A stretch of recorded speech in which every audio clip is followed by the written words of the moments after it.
Hello, everyone. Welcome to tonight's story. You can give me hope for betterment by liking and subscribing. And tell me what time and where you listen to me. Chapter 1. Morning in the Forbidden Gardens. Close your eyes now and breathe deeply. Let your breath flow like a gentle river. With each exhale, feel yourself drifting backward through time, through centuries, until you arrive in another life, another world. You are awakening in the Heian period of Japan, in the year 950, and you are the emperor. The first thing you notice is softness. Layers upon layers of silk rest against your skin. These are not ordinary robes. Each layer has been chosen with great care by your attendants.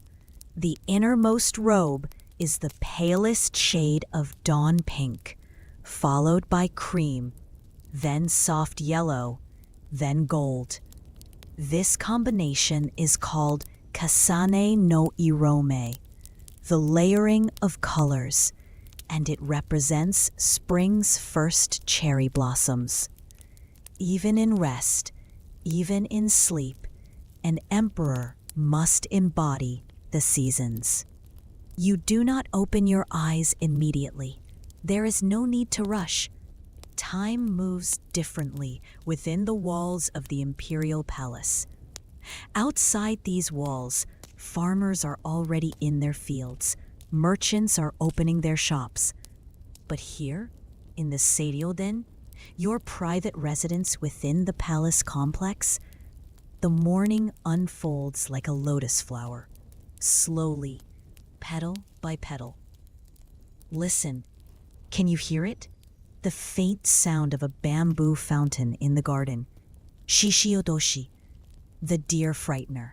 Every minute or so, the bamboo fills with water, tips forward with a gentle splash, then rocks back to strike a stone with a soft tok sound. Tok, splash, silence. Tok, splash, silence. This sound has been lulling you in your sleep, and now it welcomes you to wakefulness. Your sleeping chamber is dim and peaceful. The screens that surround you are painted with mountains and mist, with cranes flying through clouds.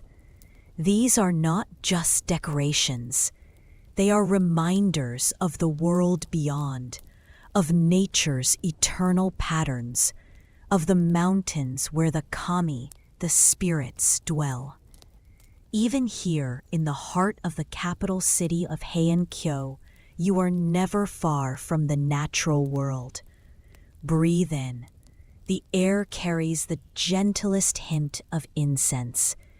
It is koboku, precious agarwood, brought from distant lands and worth more than gold.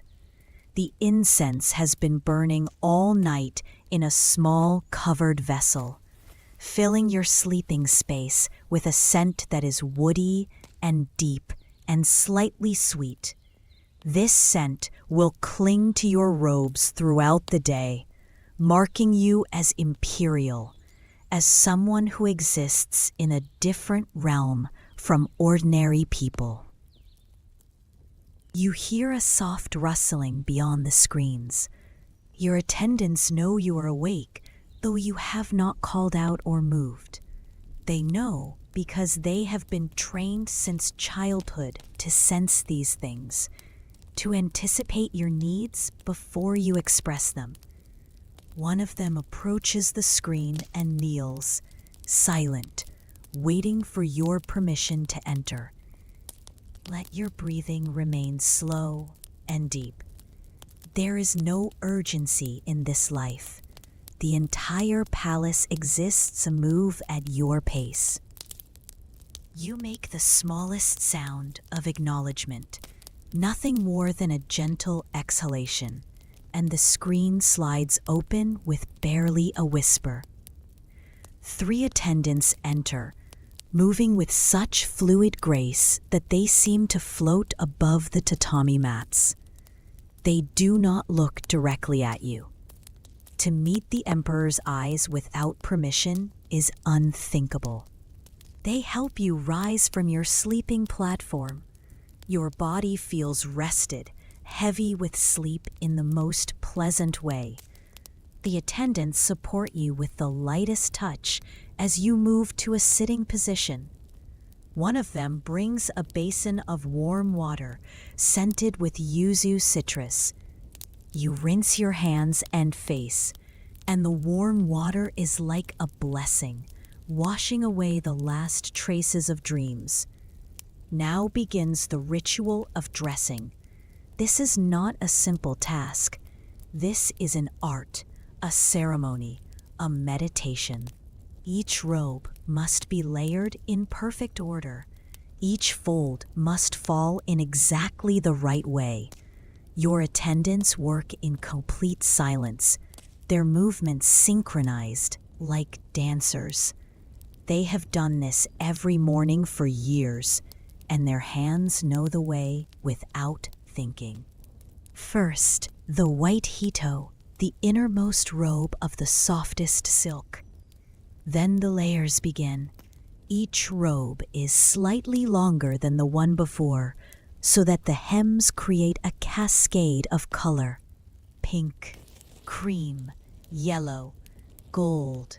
Then deeper colors, pale green like new bamboo, deeper green like pine, then purple, the color reserved for imperial use, dyed with the rarest murasaki root that gives its name to the color itself. The weight of the robes settles on your shoulders. It is substantial, but not unpleasant. This weight is a reminder of responsibility, of duty, but also of protection. These robes separate you from the world, create a barrier between your sacred person and the mundane realm. The final layer is the kariginu, the outer robe. Today it is deep purple silk with subtle patterns of paulownia leaves embroidered in gold thread. The paulownia is your symbol, the imperial crest, a tree said to attract phoenixes. Now you are dressed, but you are not yet ready. Your hair must be attended to. In this era, an emperor's hair is worn wang, very wang, flowing down your back like a black waterfall. An attendant combs your hair with a comb made from boxwood, each stroke slow and deliberate, starting from the ends and working gradually upward. The comb makes a soft, rhythmic sound as it moves through your hair. Comb, pause, comb, pause. Feel how relaxing this is. How the gentle tugging at your scalp seems to release all tension. Your hair is gathered and arranged, then topped with the black lacquered kanmori, the imperial crown. It is surprisingly light, designed more as a symbol than as a burden. With this final touch, you are no longer simply yourself. You have become the emperor, the living link between heaven and earth, between the gods and the people. But before you face the day's duties, there is time for breakfast, and this meal, like everything in your life, is a ceremony of quiet beauty. You walk slowly through the corridors of your residence, your attendants following at a respectful distance. The floors are polished wood, and your feet, clad in silk tabby socks, make no sound. The corridor opens onto a small room overlooking the garden, and here your breakfast has been prepared. The garden outside is a masterpiece of subtle design. Every rock has been placed with intention. Every pine tree has been trained and pruned to create the perfect shape. A small stream winds through the garden, crossed by a curved bridge of weathered wood. Morning mist still lingers among the azalea bushes and moss-covered stones. This garden is yours alone. No one else may walk these paths. Your breakfast is served on lacquered trays. The bowls are celadon ceramic, pale green like spring water. There is rice, pure white and still steaming. There is miso soup with tofu and wakame seaweed. There are pickled vegetables, each cut into delicate shapes. There is grilled fish, probably amadai, tilefish, caught this morning from the inland sea and prepared with nothing but salt to honor its natural flavor. You eat slowly, mindfully. Each bite is complete in itself. The rice is slightly sweet, each grain distinct. The soup is warm and savory, grounding. The pickles provide small bursts of brightness, waking up your palate. The fish is tender and clean. Between bites, you gaze at the garden. A heron has landed by the stream and stands perfectly still, watching for fish. You watch the heron watching the water. Time becomes elastic, stretching out. There is nowhere else to be, nothing else to do but be here, now, watching the heron, tasting the rice, breathing the incense-scented air. After breakfast, you move to the garden itself. The morning is cool, but not cold. It is the 4th month, late spring. And the air carries the scent of wisteria. The wisteria vines that grow along the covered walkways are in full bloom, their purple flower clusters hanging down like grapes made of blossoms. The scent is sweet, but not overwhelming, mixing with the green smell of moss and the woody scent of damp earth. You hold the bowl in both hands, feeling its warmth. You bring it to your lips and sip. The tea is slightly bitter, slightly grassy, bright and clean. It fills your mouth with a gentle astringency that fades into subtle sweetness. You take another sip, then another, each one a complete experience. The garden is alive with small sounds. The tuk of the deer frightener, the splash of the stream, the rustle of bamboo leaves in the breeze. A warbler singing from somewhere in the pines, its song complex and beautiful. You close your eyes and just listen, letting the sounds wash over you, through you. This is what it means to be emperor in this moment. Not ruling, not commanding, but simply being present in this garden. Drinking this tea, breathe deeply. Feel the weight of the robes. Smell the wisteria. Taste the lingering tea. Hear the water. Be here in this perfect moment, in this beautiful garden, in this peaceful morning. Let your mind rest here, in this tranquil scene, as your body prepares for deeper sleep. There is no rush. Time has stopped. You are safe here, in the Imperial Gardens, surrounded by beauty, held by tradition, wrapped in silk and peace. The morning sun climbs higher, warming the pavilion. The light filters through the wisteria blossoms, painting everything in shades of purple and gold. Your eye. Chapter 2.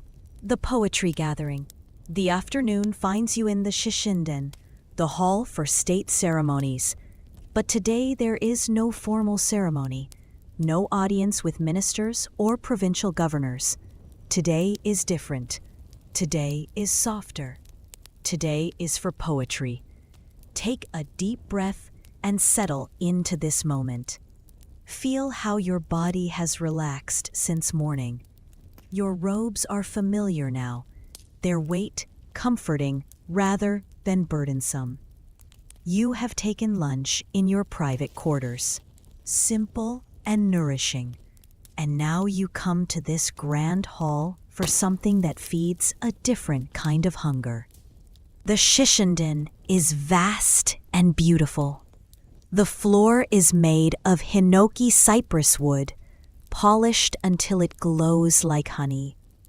The ceiling soars high above you, supported by massive pillars of the same fragrant wood. The hall is open on all sides, with screens that can be raised or lowered. Today, they are raised, allowing the spring breeze to flow through freely, carrying the scent of cherry blossoms from the trees planted around the courtyard.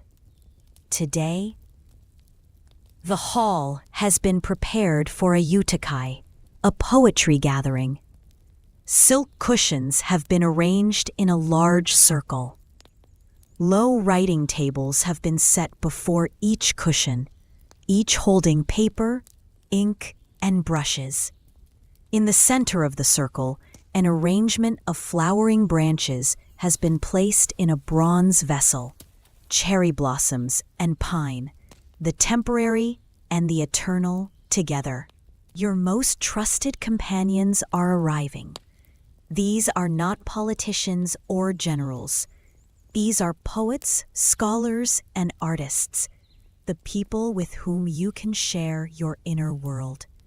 There is Sugawara no Fumitoki, an elderly courtier whose poems are treasured throughout the realm.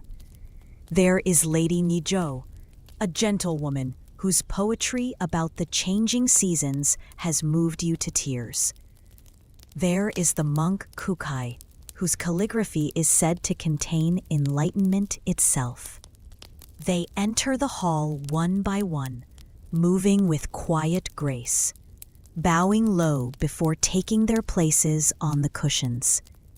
You are seated at the northern end of the hall, the position of honor. But here, in this gathering, you are not primarily an emperor.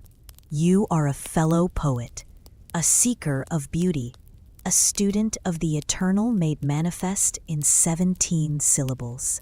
The rules of today's gathering are simple. The theme has been announced in advance: spring rain.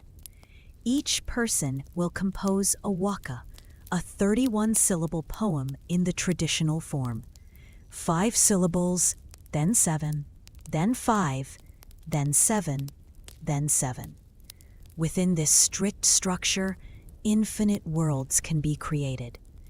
An attendant brings you writing materials. The paper is thick and slightly rough, the color of cream. The ink stick is smooth black stone. The attendant grinds the ink in the scissori, the inkstone, adding water drop by drop, moving the ink stick in slow circles. The sound of stone. While the ink is being prepared, you close your eyes and think about spring rain. What have you noticed about it? How does it differ from summer rain or autumn rain or winter rain? Spring rain is gentle.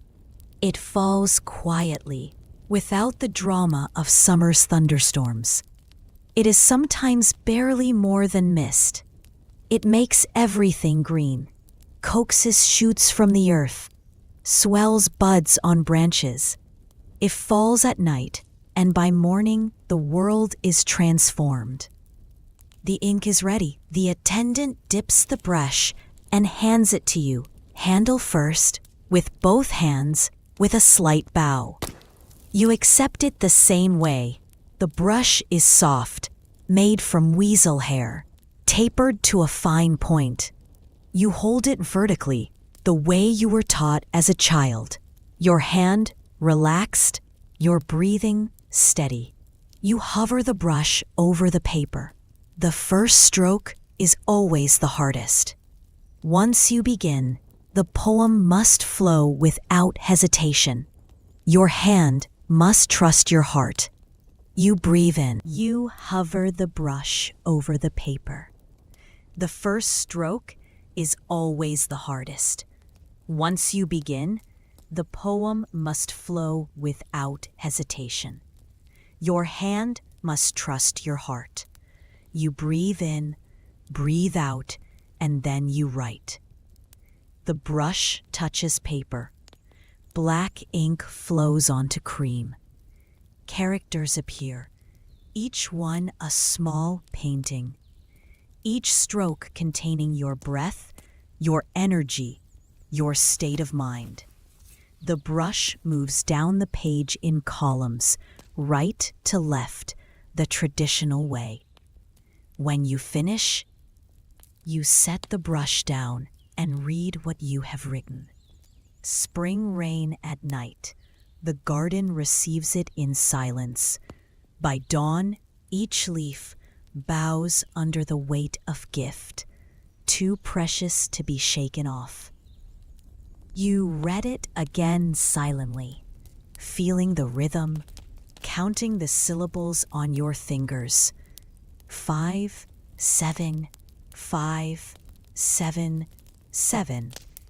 Yes, it is complete. Whether it is good or not, you cannot judge. That is for others to decide. You have only tried to capture a truth, a small observation about rain and leaves and gratitude. Now others are writing. The hall is filled with the soft sounds of brushes on paper, of breath being held, then released, of ink being ground.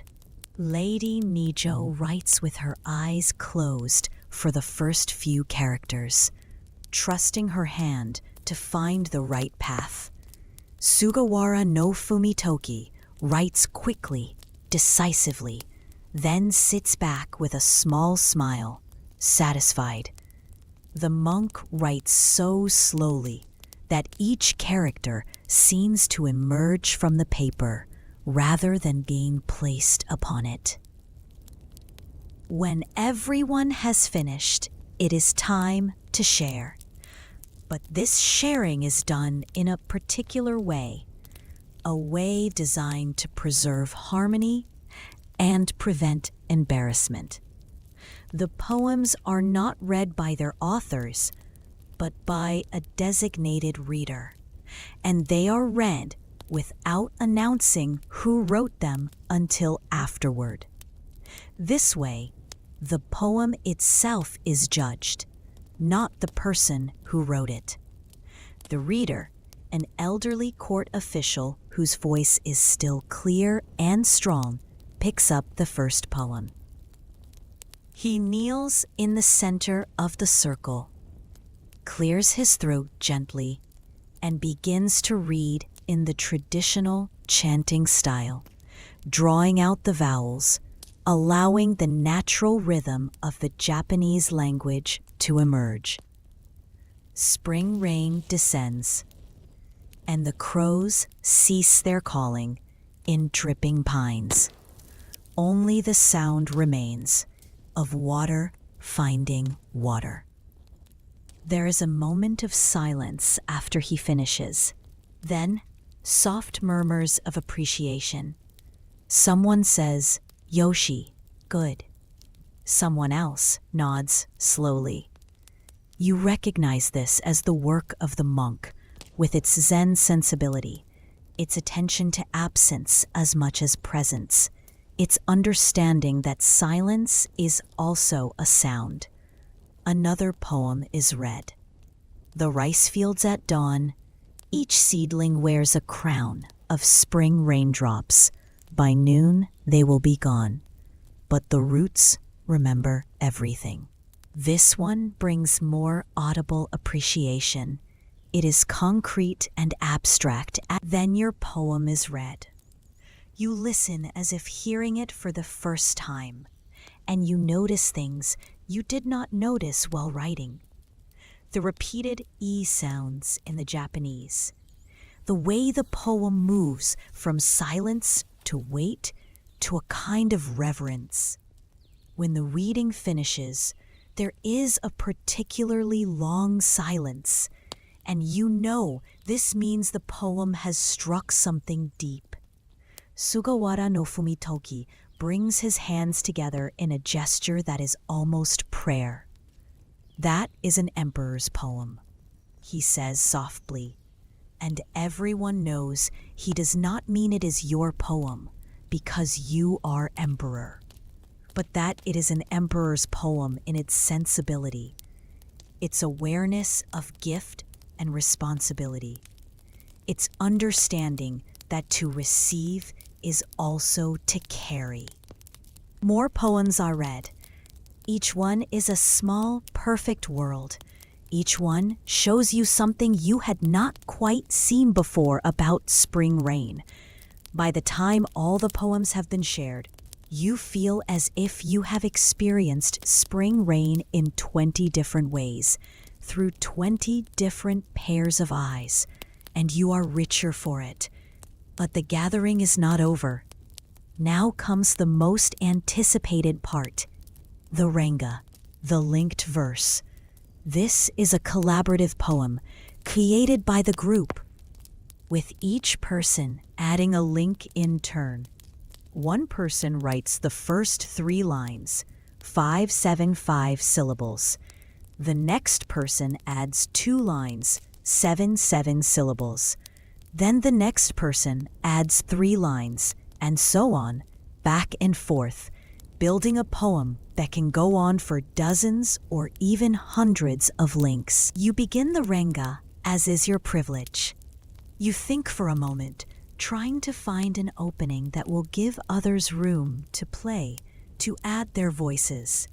You write quickly this time, trusting your first instinct. In the bamboo grove, spring rain creates a music, each stalk a bell. You pass your paper to Lady Nijo, who sits on your left. She reads your lines, closes her eyes for a moment, then writes her response. The listener waits for the next note in the song. Perfect. She has shifted from the rain itself to the person hearing the rain, opening up new possibilities. She passes the paper to Sugawara no Fumitoki, who reads what has been written, strokes his white beard, and adds, "But an owl calls first from the darkness of the pines, changing everything." Ah yes, the unexpected element, the disruption that is not really a disruption, but a deepening. The owl has entered the poem, and now it must be dealt with. The paper moves around the circle, each person reading what has come before, adding their link, passing it on. The poem grows.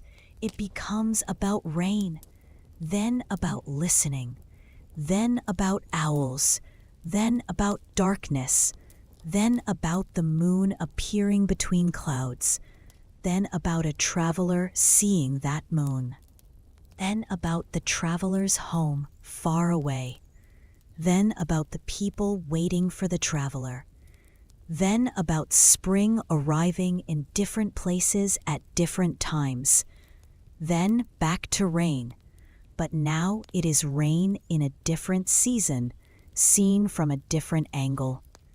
You are no longer controlling the poem. None of you are. The poem is controlling itself, going where it wants to go, taking you all with it. This is the magic of renga.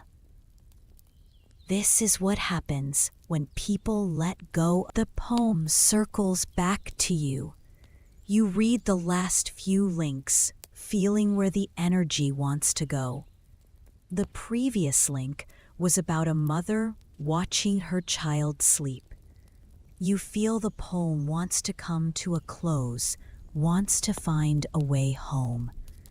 You write, spring rain or tears. How can she tell the difference through the paper screen? You set the brush down. There is a long, full silence. Everyone understands that this is the end, that the circle is complete.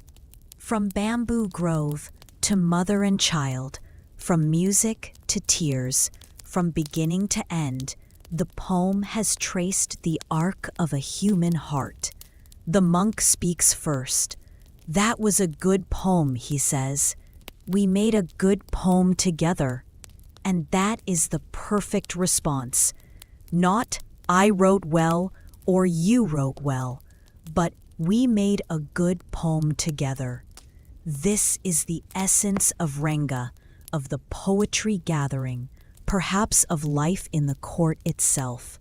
Individual brilliance in service of collective beauty. Tea is served, a fine sencha that has been cooled to the perfect temperature. You drink it slowly, feeling pleasantly tired, the kind of tiredness that comes from deep concentration mixed with deep enjoyment. Your mind feels clear and empty in the best possible way. You have spent hours thinking about rain and bamboo and owls and mothers and children, and somehow this has taken you very far from yourself and yet deeper into yourself than you usually go. The light in the Shishinden is changing. The afternoon is becoming evening. The spring sun, lower in the sky now, creates long shadows across the polished floor.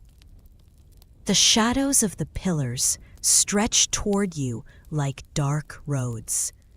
Outside, you can hear birds calling their evening songs, the ones that are different from their morning songs, more contemplative, more aware that another day is ending.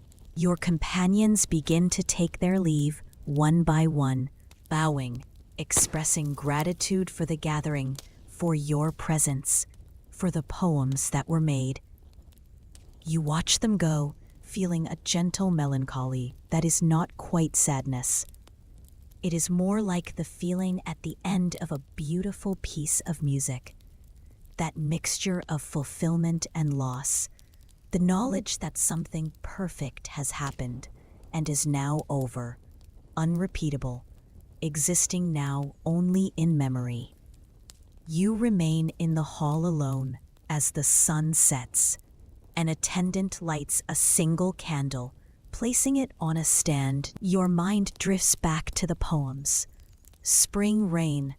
Each person saw it differently. Each person found different words for what is essentially beyond words. And yet the words mattered. The words were the bridge between the inner world and the outer world, between silence and communication, between loneliness and connection. You think about your own poem, about the leaves bowing under the weight of rain, too precious to shake off. Yes, that is how you often feel, the weight of responsibility, of tradition, of all the generations before you and all the generations to come. But it is a precious weight. It is a gift, even when it is heavy, even when it would be easier to shake it off. But you do not shake it off. Like the leaves in your poem, you hold it, you carry it, you let it transform you. The candle burns lower. The stars begin to appear in the darkening sky outside.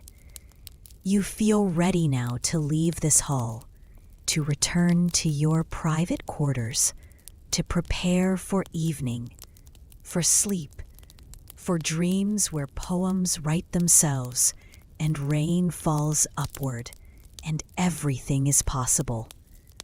You rise slowly, your robes settling around you. You walk toward the entrance of the hall, your shadow large and flickering on the wall behind you. At the threshold, you pause and look back at the hall one more time. The cushions are still arranged in their circle. The paper with the Renga poem rests in the center. surrounded by all the individual poems, all those small, perfect worlds made of ink and breath and attention. Tomorrow, they will be carefully collected and stored in the archives, added to the thousands of other poems written in this palace over the centuries. Someday, perhaps, someone will read them and wonder about the people who wrote them, about what spring was like in the year 950, about what rain sounded like on bamboo in a world so different from their own. And those future readers will know, because of these poems, that spring rain fell then as it falls now, that it was beautiful then as it is beautiful now, that people, it is a quiet legacy, but it is enough. You leave the Shishinden, stepping out into the evening. The air is cool and fresh. Somewhere in the distance, you can hear music, a flute playing a melody that seems to float on the breeze.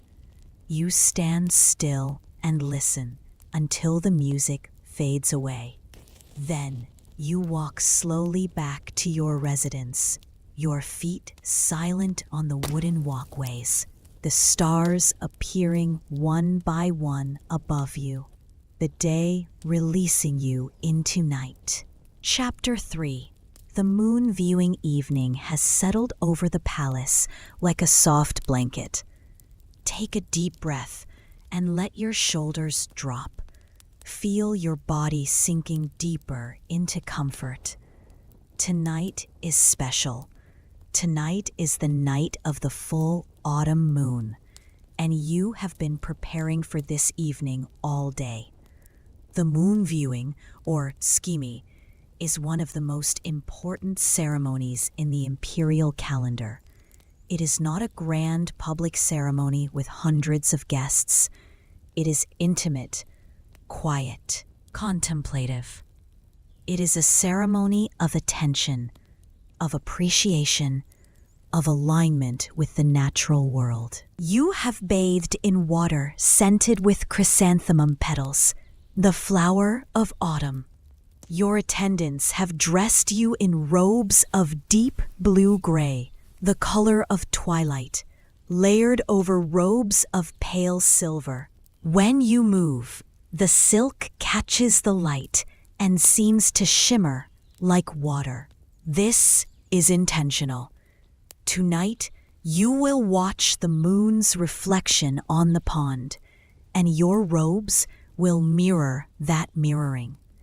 Your hair has been oiled and arranged. Your face has been powdered with the finest rice powder until your skin is smooth as silk.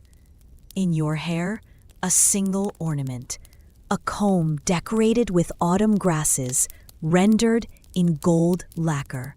Simple, elegant, appropriate to the season. You walk through the palace corridors toward the garden. The walk is long, winding, taking you through covered walkways and across small courtyards.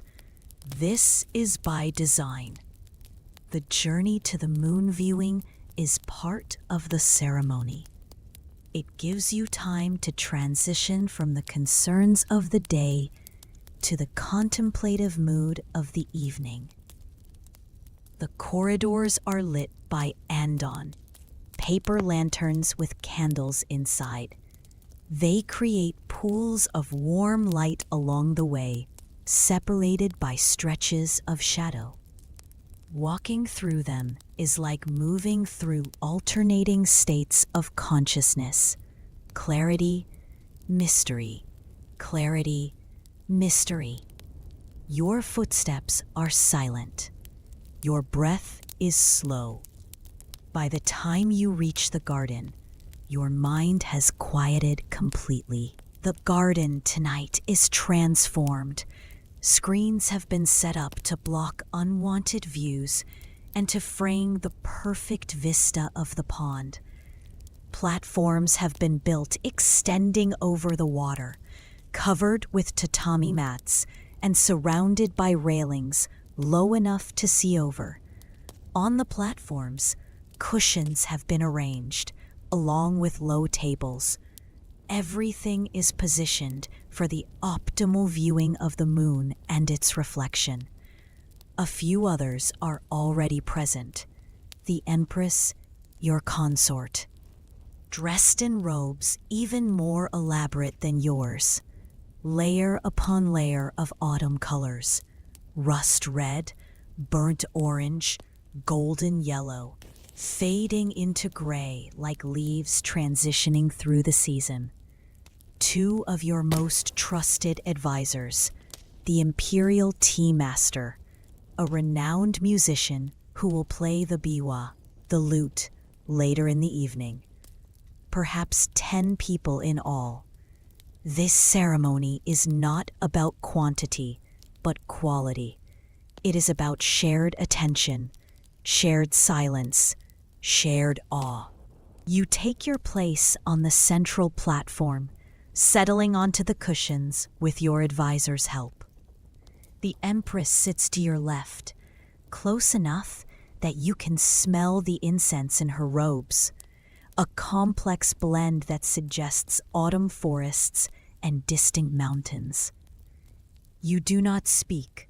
It is not yet time for words. The sky is the deep blue of early evening, not yet black, still holding the memory of day. The first stars are appearing, faint pinpricks of light. The pond before you is dark and smooth as obsidian, reflecting the trees along its banks, reflecting the darkening sky. But the moon has not yet risen, and so you wait. This waiting is not empty. It is full, expectant, like the pause between a question and its answer. Attendants move silently among the guests, serving the first course of the evening meal. These are not ordinary dishes. Everything has been chosen for its connection to the moon, to bottom, to this specific moment. You are served a small bowl containing chestnuts and mushrooms in a delicate broth. The chestnuts are sweet and earthy, the mushrooms fragrant with the scent of the forest floor. This is food that speaks of harvest, of abundance, of the earth giving up its treasures before winter arrives. Next comes a dish of moon-viewing dumplings, tsukimi dango, pure white spheres of rice cake arranged in a pyramid on a special stand. They are plain, unflavored, representing the purity of the moon itself. You take one with your fingers and eat it slowly. The texture is slightly chewy, satisfying. The taste is subtle, almost neutral, allowing you to focus on the texture, on the act of eating itself. More dishes arrive. Persimmons, perfectly ripe, their orange flesh sweet and smooth. Roasted ginkgo nuts, their jade green interiors revealed when you crack the shells. Grilled Pacific saury, its skin crispy and salted, its flesh tender and rich. Each dish is autumn concentrated, autumn made edible. Between courses, you sip sake that has been gently warmed. The alcohol is smooth and slightly sweet, warming you from the inside, but you drink only small amounts. Tonight is not about losing clarity, but about heightening it. Tonight requires all your senses alert, all your attention focused. And then, just as the sky deepens to indigo, just as the first stars brighten to full brilliance, you see it. A glow on the eastern horizon, a lightening of the darkness, an announcement that something is coming. Everyone on the platforms becomes still. Conversations that were whispered fall silent. Even the attendants stop moving. The entire garden seems to hold its breath. The glow intensifies, and then, slowly, majestically, inevitably, the edge of the moon appears over the dark line of the eastern hills. Just a sliver at first, brilliant white, almost too bright to look at directly. Then more, a curve, a growing circle of light. The moon rises like a great pearl being lifted from the depths of a dark ocean. It is huge on the horizon, enormous, seeming close enough to touch. As it rises, it changes color subtly, from white gold to silver to the palest blue-white. And then the miracle. The reflection appears in the pond. At first it is broken, rippling, as if the pond is deciding whether to accept this gift. But the night is calm, without wind, and gradually the water stills. The reflection becomes clearer, sharper, until there are two moons, one above and one below, separated by the dark band of the earth. You lean forward slightly, gazing at this double vision. Which is real? The moon in the sky or the moon in the water? The question is an old one, beloved by poets and philosophers. The moon in the sky is tangible, actual, a celestial body you could theoretically travel to if such travel were possible. But the moon in the water is beautiful in a different way, ephemeral, dependent on conditions, existing only in this moment, on this still water. The monk who accompanies such ceremonies would say both are real and both are illusion. The moon in the sky is real, but too distant to touch. The moon in the water is illusory, but present, here, within reach, and yet reaching for it would destroy it. This is a teaching about desire, about attachment, about the nature of reality itself. But tonight, you are not thinking in such abstract terms. Tonight, you are simply watching. Your eyes move from the moon above to the moon below and back again, following the path of light that connects them. A silver road across the dark pond. The musician begins to play. The biwa is a pear-shaped lute with 4 strings, and its sound is unlike anything else. Each note is plucked deliberately, with long silences between. The music does not fill the silence. It punctuates it, emphasizes it, makes you more aware of the quiet between sounds. The melody the musician plays is an ancient one, passed down through generations, a melody that speaks of longing, of distance, of things beautiful, precisely because they are far away.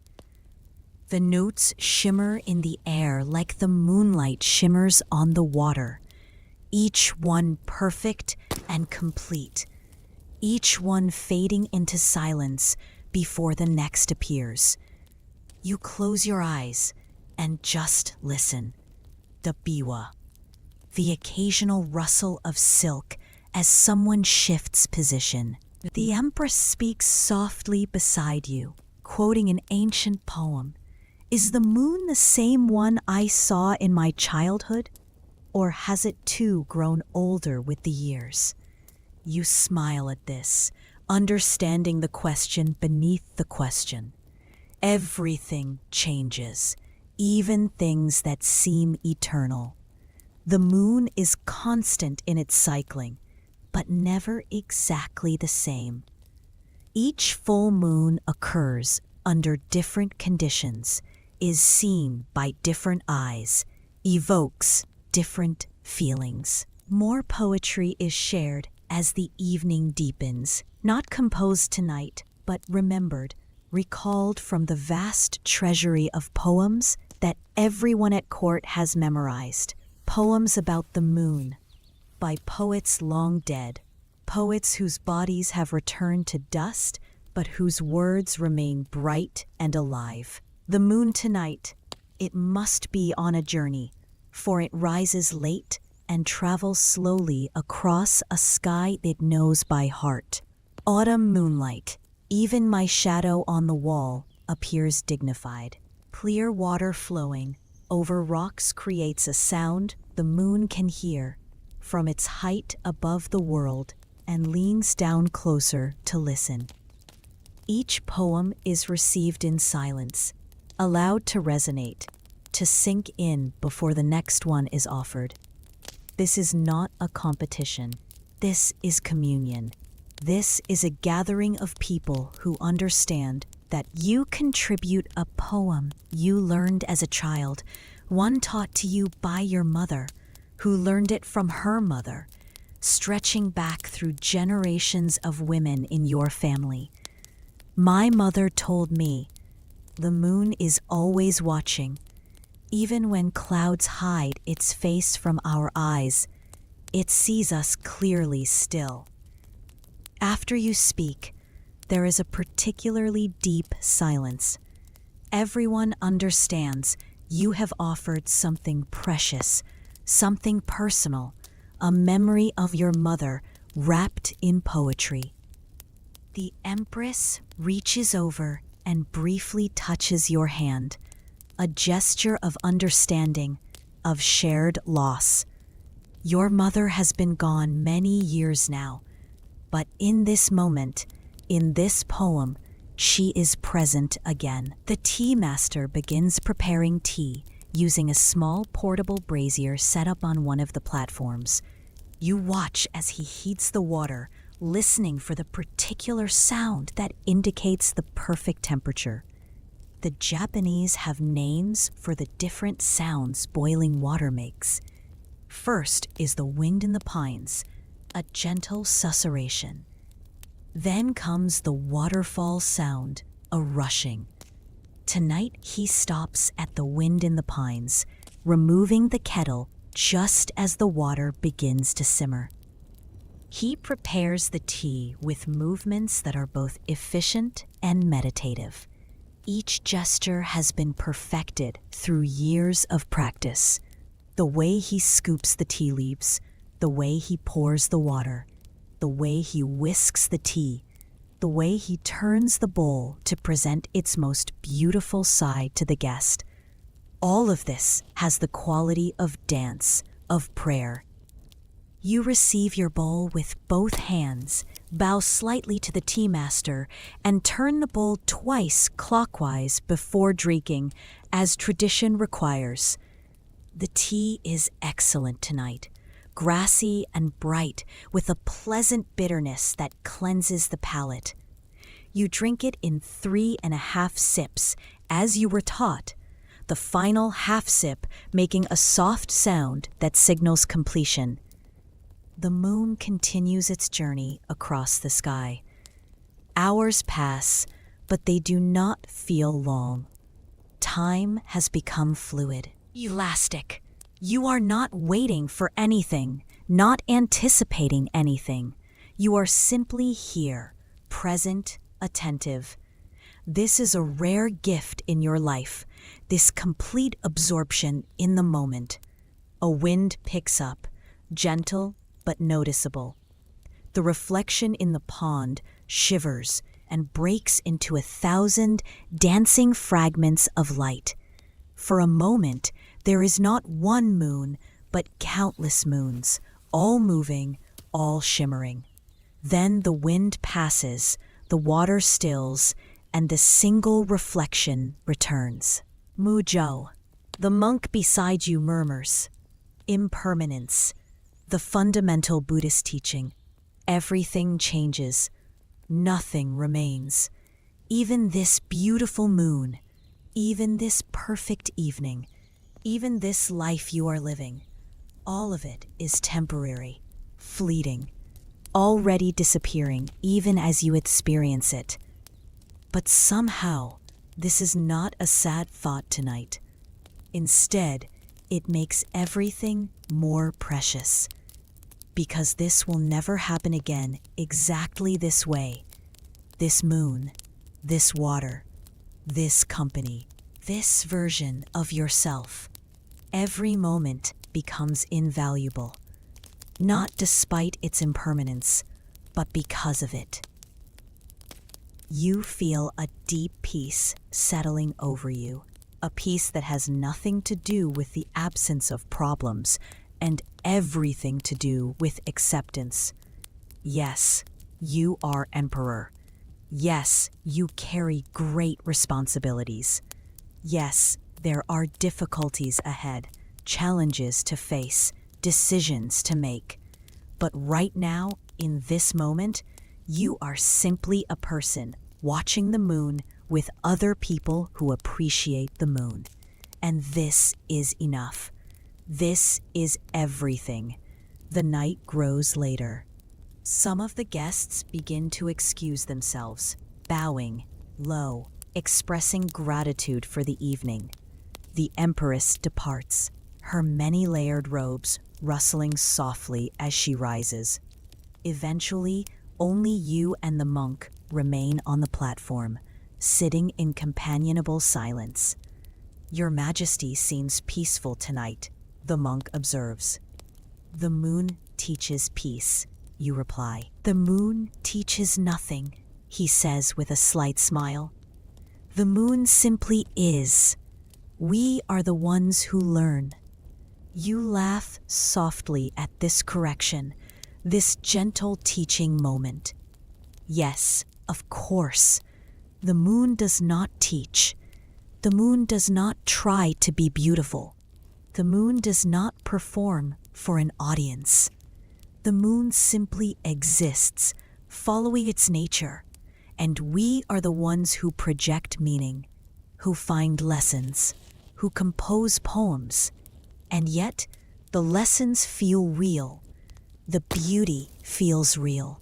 The peace you feel is real, even if the moon has nothing to do with it, even if the peace was within you all along, and you simply needed the moon as an excuse to access it.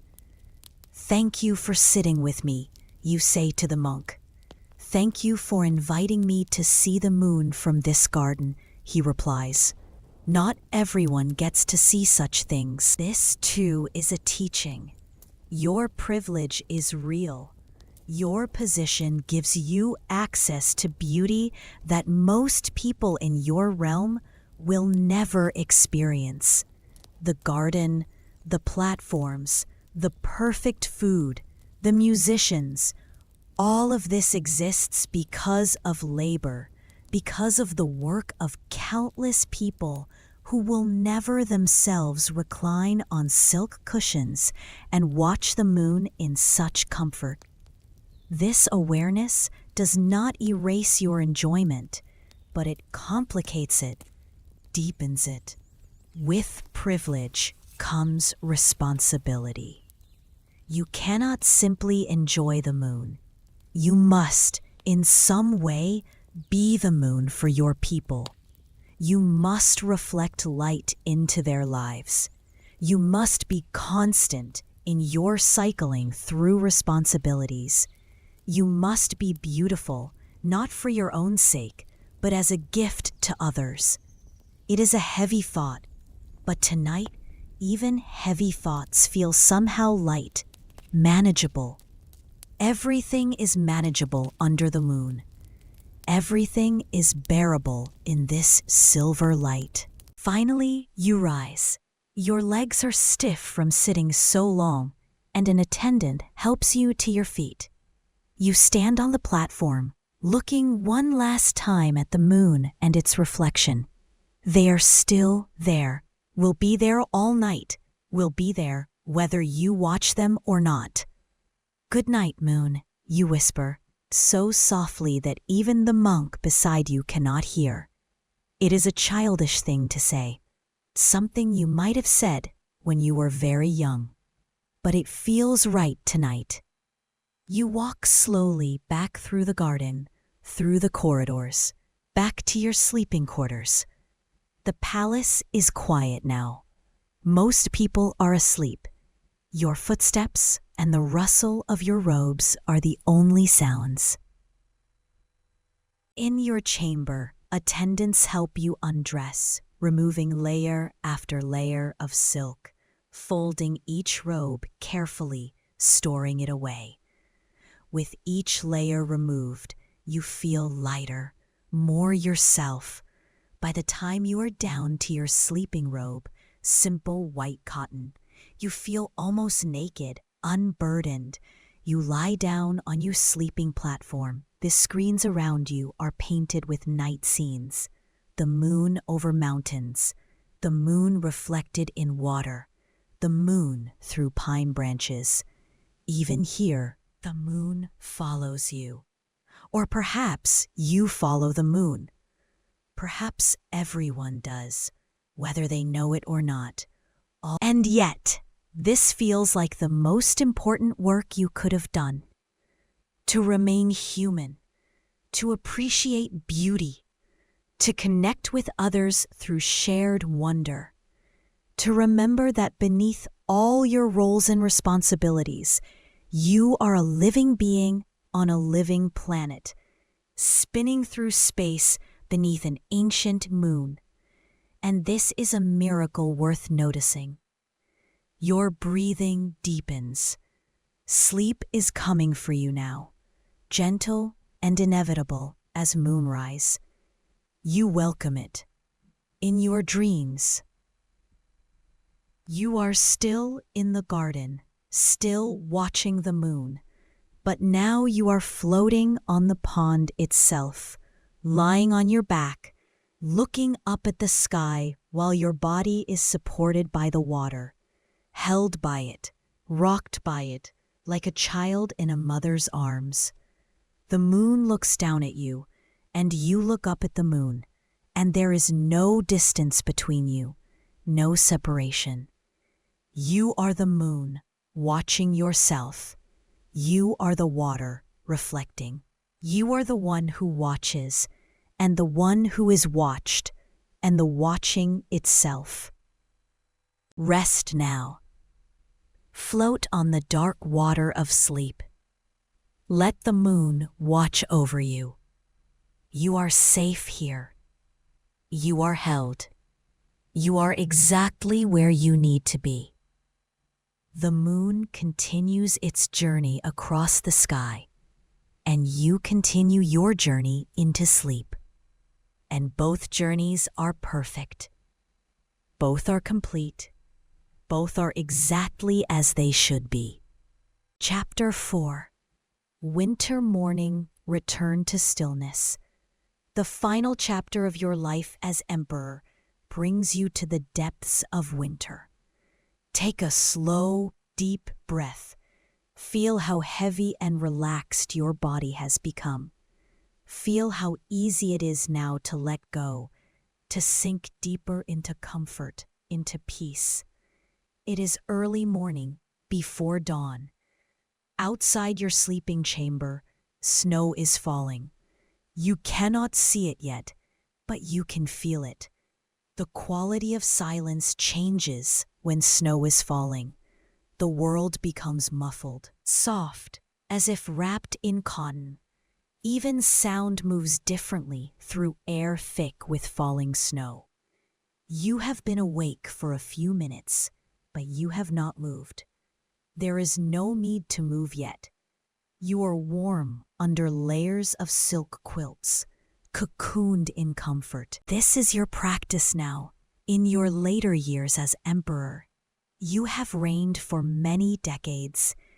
Your hair, once black as crow's wing, is now white as the snow falling outside. Your face carries the marks of years, the soft lines around your eyes, the deeper creases beside your mouth, but your mind is clearer than ever. Age has not dimmed your awareness. If anything, it has sharpened it, refined it, distilled it down to what matters most. You have learned over these long years that being emperor is less about doing and more about being. Your presence itself is the gift you give. Your calm radiates outward, affecting everyone around you, affecting the entire realm. When you are at peace, the court is at peace. When the court is at peace, the realm is at peace. It is simple and it is profound. Today, you have decided will be a day of simplicity. No ceremonies, no audiences, no formal business. Today, you will do what you have earned the right to do after decades of service. You will simply be present with the winter, with the snow, with this moment of your life. You make a small sound, and immediately attendants appear beyond the screens. They have been waiting there, silent and ready, for however long it took you to wake. This is their practice, their meditation. To wait with perfect attention, perfect readiness, wanting nothing, expecting nothing, simply present. But this morning you do something unusual. You speak to them before they enter. Today I will dress myself, you say quietly. Today I need very little assistance. Today I wish to move slowly through the morning, to do things with my own hands. There is a pause. This is not how things are done. An emperor does not dress himself. An emperor does not do things with his own hands. That is what attendants are for. That is the order of things. But you are emperor, and if you wish to break protocol, who can stop you? After a moment, you hear a soft acknowledgement, and the screens slide open, just enough for one attendant to enter with a simple robe, which she lays near you before bowing and withdrawing. You sit up slowly. Your body is old now, and it takes time for blood to flow where it needs to flow, for joints to warm up and accept movement. You do not rush. You sit on the edge of your sleeping platform, feet not quite touching the floor, and you wait for your body to be ready. When it is, you stand. Your legs hold you. Your back straightens. You are old, yes, but you are strong enough for what you need to do, which is simply to walk through this day with awareness. You pick up the robe and put it on yourself. It is heavier than you remembered, or perhaps you are weaker than you thought, but you manage. You tie the sash yourself, not as neatly as an attendant would, but adequately. There is something satisfying about this, about caring for your own basic needs, about being for a moment just a person getting dressed in the morning. You walk to the screens that face the garden and slide one open yourself. The sound it makes is familiar. You have heard it 10,000 times, but this time you are the one making it, and that is different. You feel the resistance of wood against wood, the weight of the screen, the satisfaction when it slides into place. And there is the garden, transformed by snow. Everything white, the pines bent under the weight of snow, their branches drooping but not breaking. The pond frozen, its surface dusted white.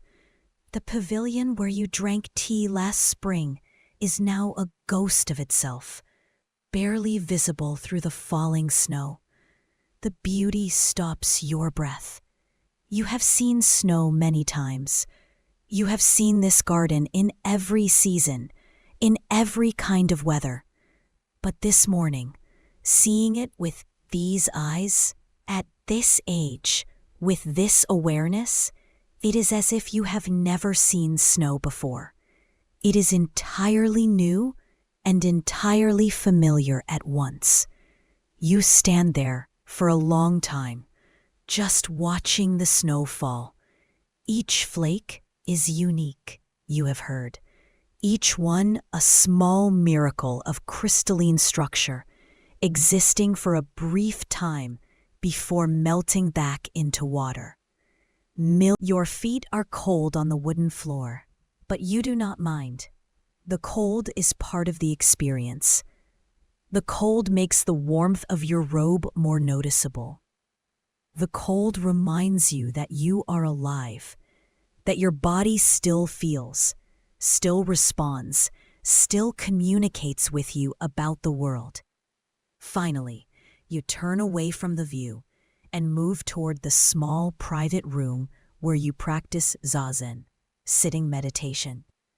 You have been doing this practice for 40 years, since a traveling Zen master stayed at the court and taught you the basics. Sit down, be still, watch your breath, watch your mind.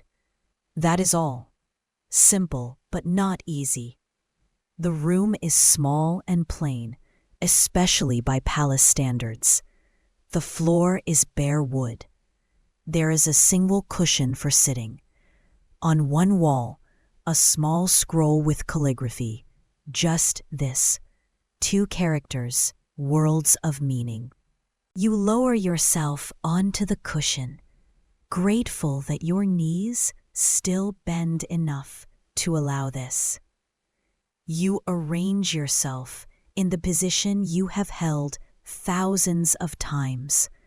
Back straight but not rigid, hands resting in your lap, left hand under right hand, thumbs barely touching, eyes half open, gazing down at a spot on the floor about 3 feet in front of you.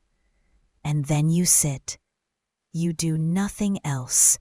You do not try to think or not think. You do not try to feel peaceful or enlightened. You simply sit, breathing, being present with whatever arises.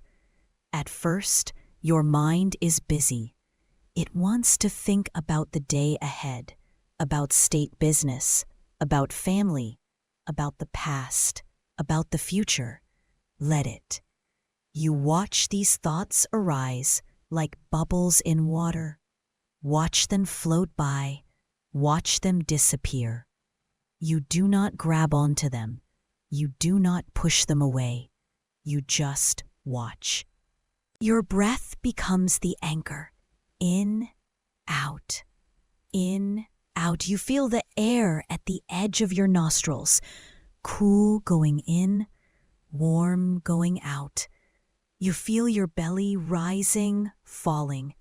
You feel your whole body breathing, every cell exchanging gases, taking in what it needs, releasing what it does not.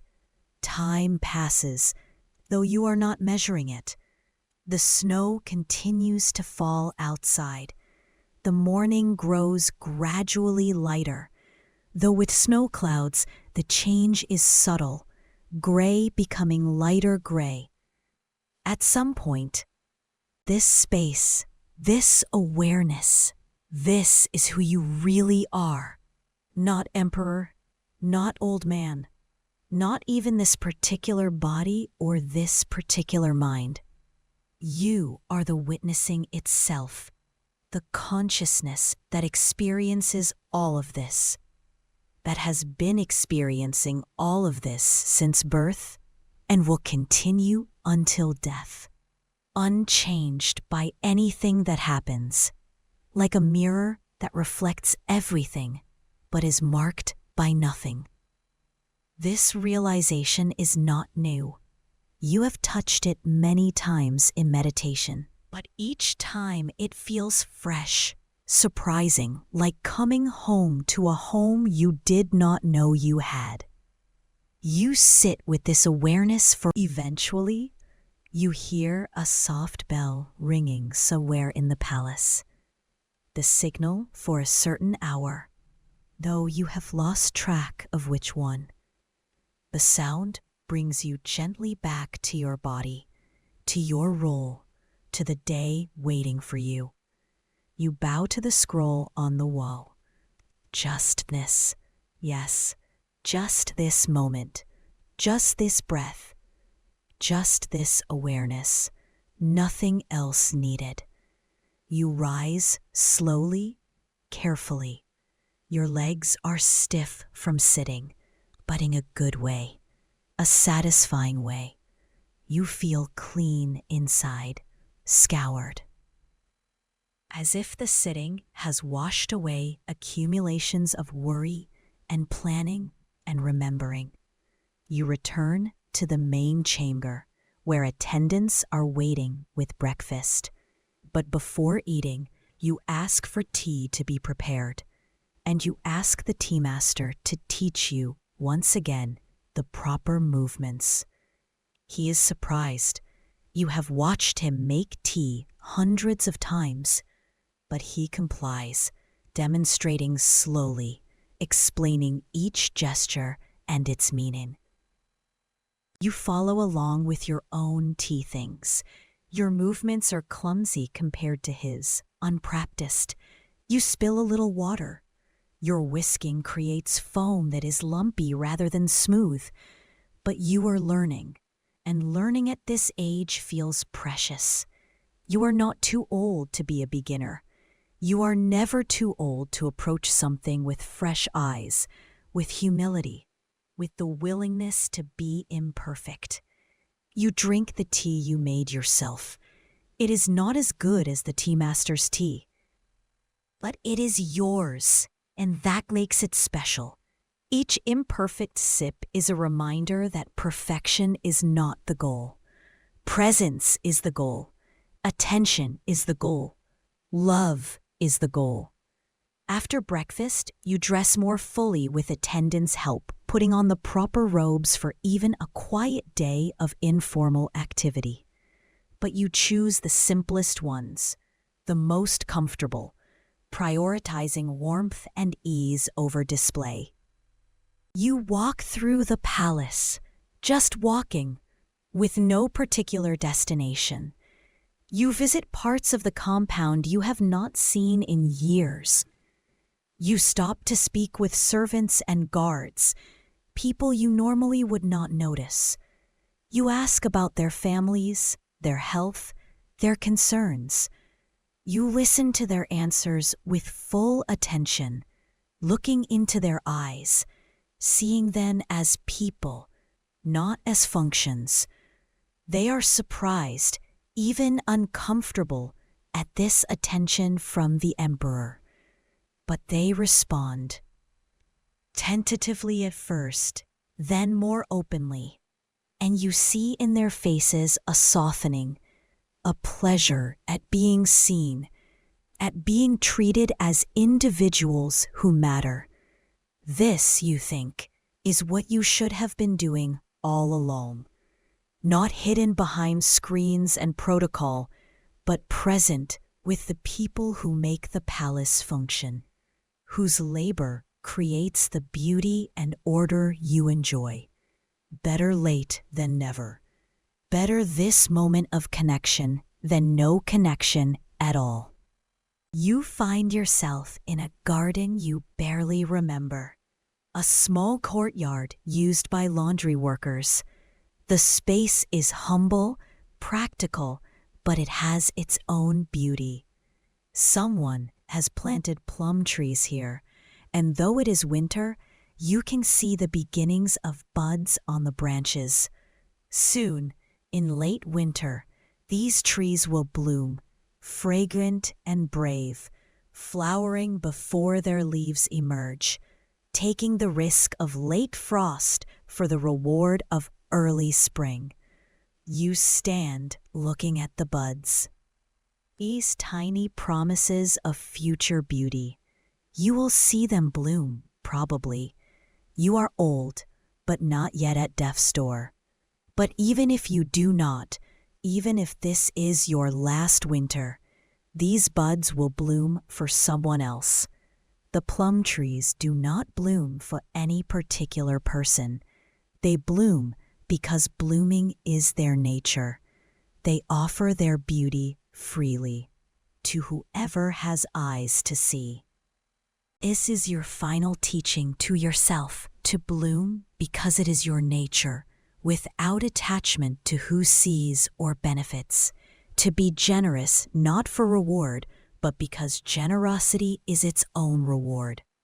To love, not because love is returned, but because love is what you are made of.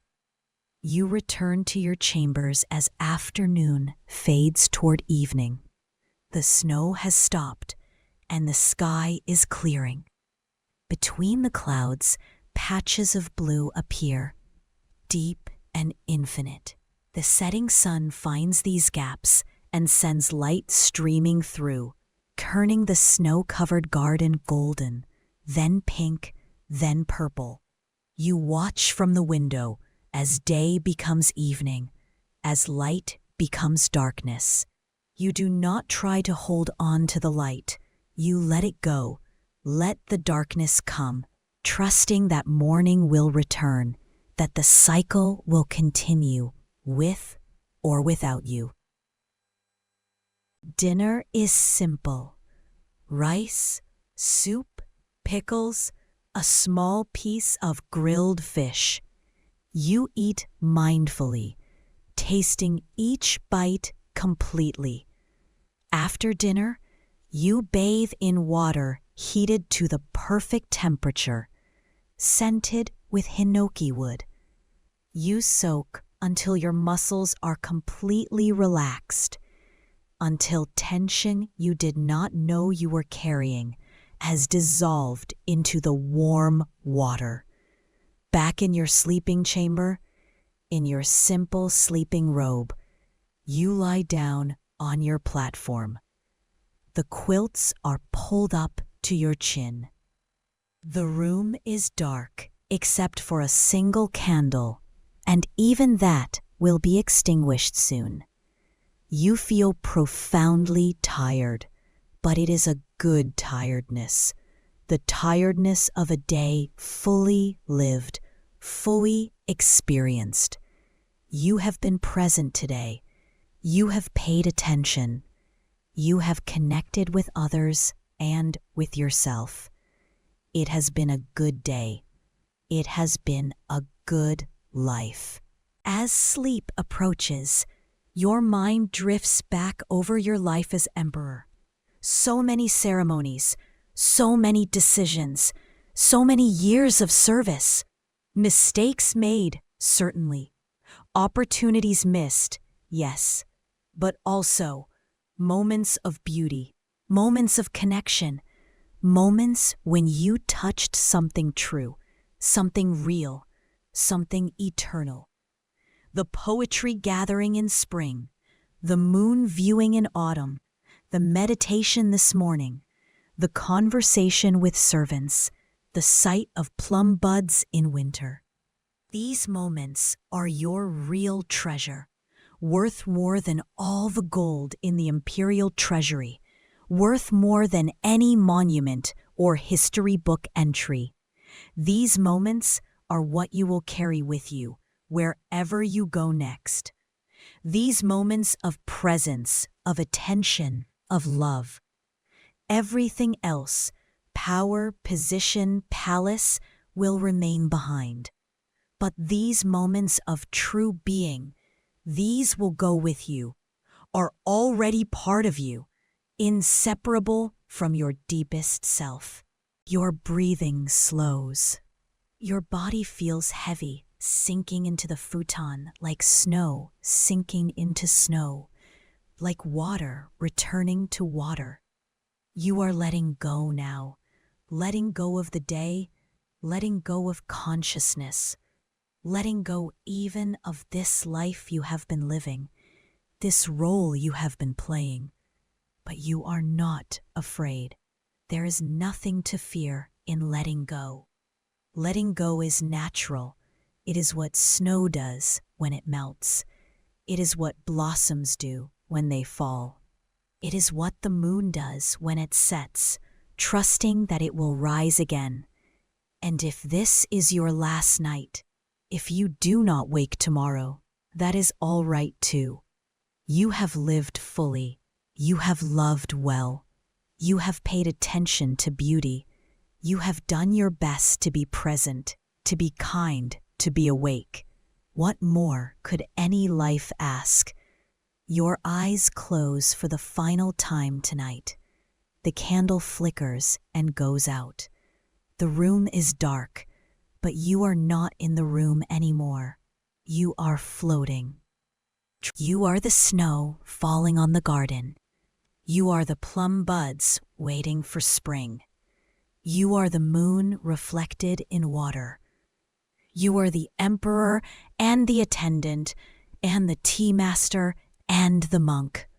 You are everything and nothing, someone and no one, here and gone. Rest now. Let go completely.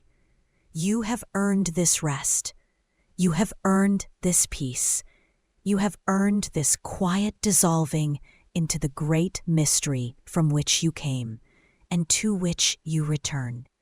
The palace sleeps around you.